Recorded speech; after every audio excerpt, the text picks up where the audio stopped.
Senator Bernie Sanders has said we need to make college free in America. That has gotten the attention of a lot of people. Remember, President Barack Obama has a proposal that also says let's make community college free. Well, Congressman Jim Clyburn says that Bernie Sanders' plan could very well have a negative impact on African Americans, on private HBCUs. He joins us right now on the phone lines. Of course, Congressman Clyburn last Friday endorsed Hillary Clinton in South Carolina.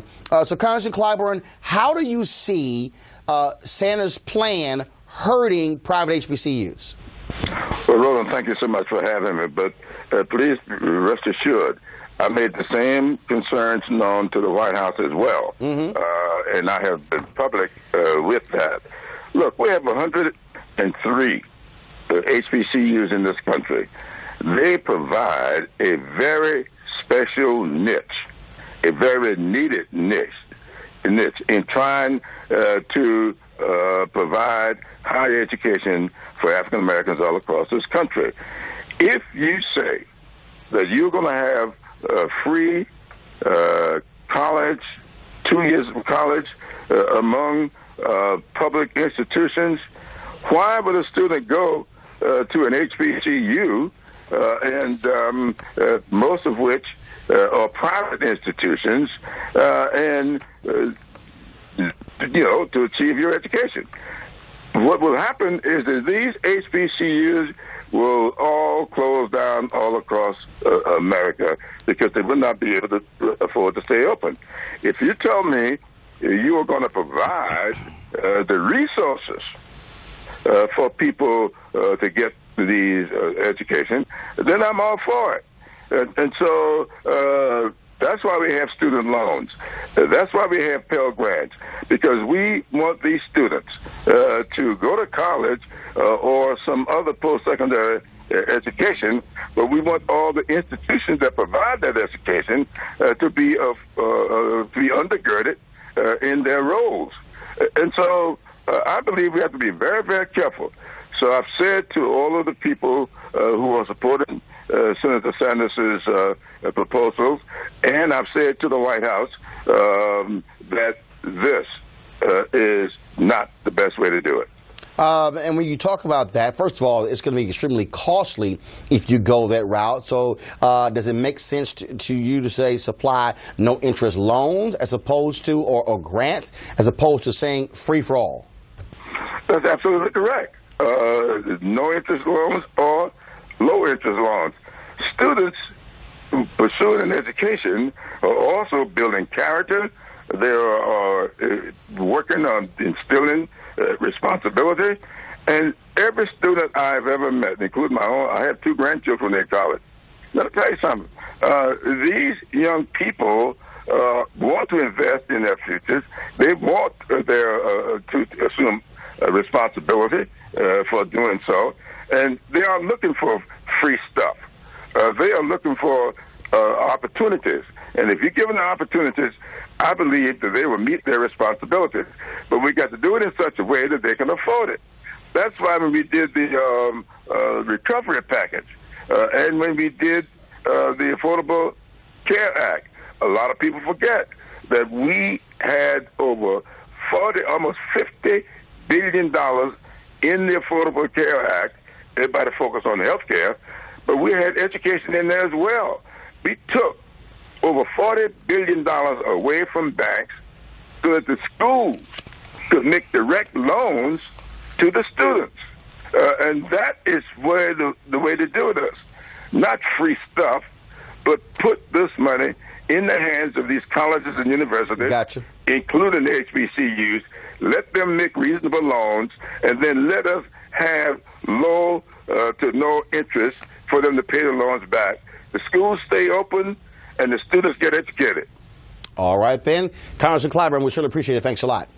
Thank you. All right, we'll go to our panel here. Folks, your thoughts about what he had to say? Congressman Clyburn is a great man. I have the utmost respect for him, but it's I just start with a philosophy that says you can strengthen the weak, and let's just say HBCUs, and you and I are Morehouse men, are strong. You can strengthen the weak without weakening the strong. I just fundamentally believe you can do that. We hear that same argument when it comes to public schools and charter schools. It's almost where we have the situation where you're saying you can't do two things at once. If a kid is in an underperforming public school, get the resource to that public school. But if a kid and his parents decide and feel that this charter school is better for him, then that child should have the opportunity to go to a charter school. I mean, by golly, we're spending billions and billions of dollars. We're already in debt by trillions and trillions of dollars, so we're spending money where we want to spend it. We're going in debt. Helping HBCUs is not complicated, and frankly, I'm a little bit surprised. I know he said something about the White House, but this plan that Bernie Sanders has is very familiar to the plan that Barack Obama offered. President Barack Obama. Yeah, President Obama offered in September. So I'm not sure why the Democrats are flipping out over the same plan that was offered by the president for 2 years free community college, and now all of a sudden it's different. And in fact, Secretary Clinton has actually said she also supports the president's community college plan. And Congressman Clyburn worked with Bernie Sanders on community health care centers in the health care bill. So it's like, to me, the politics of Bernie Sanders and the Black Caucus sort of line up a little better than they do with the Clinton policies. And I'm not sure why all of a sudden Bernie Sanders offers the same plan and it's wrong. Sure, Michael, then There Michelle. appears to be some allegiance to the Clintons for How some about odd that? reason, and I can't quite understand it. Under this presidency, under President Obama, he hasn't really done much of anything for historically black colleges at all. Most of those colleges and institutions are suffering, or small businesses. Just unemployment. So I think what Democrats should do, and what I think voters should expect out of them, particularly African Americans, what are you going to do to address this issue with historically black colleges to keep them around? Because I do think they're still very relevant. Also, I think education is the very next bubble. We have to address that. Michelle? As a grad, you know, I'm an HBCU girl, 1 year at Spelman and then finished at Howard University, and I believe our HBCUs are more important to the country now than any other time in our history. But a couple important points to make. Number one, there is no such thing as a free anything. The question, particularly when we're dealing about higher education, is who's going to pay? Are the taxpayers going to give a free education, or are the students and their parents going to pay for their education? Ultimately, somebody always pays for it. But most importantly, with regard to Senator Sanders' plan, and I will say Hillary Clinton last week announced that her plan, her new higher education plan, would be a $25 million boon for HBCUs.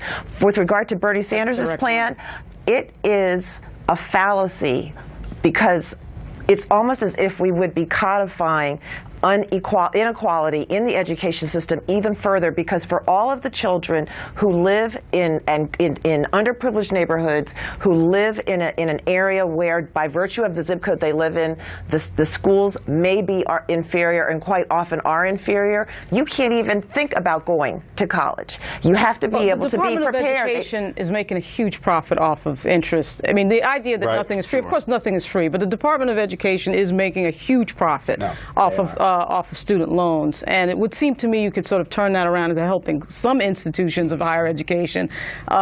Frankly, Hillary Clinton's plan is just better because it is it's direct money. Yes. It's direct money. But they got to focus on college readiness also. We don't have enough of our people who are ready. It's been around for years. I got a question here. Does Trump have an HBCU plan? He has no plans for anything. He has no plans for anything. Has anybody heard of Ted Cruz, Donald Trump, John Kasich, Carson had an HBCU plan, and Rand Paul had an HBCU plan. Y'all got one? What is it? No, I'm asking. No, that's fine. Dr. Carson has explicitly talked about HBCUs actually in South. No. I'm going to. Sir Michael, I'm asking. What's the plan? Not talking about. And the plan is to provide more resources for African Americans to be able to attend HBCUs. No, that's not a plan. That's a statement. No, that's not a statement. No, it is a statement. First of all, how much? I'm not sure, but if you visit bencarson.com, you'll find it on the website. Sir Michael, don't. Okay, you know what? Sir Michael, you don't want to do that, Sir Michael. You don't want to do that, Sir Michael. Kickstart your day at 7 and get the news you need from the perspective you want. NewsOne Now with Roland Martin, every weekday morning at 7 on TV1.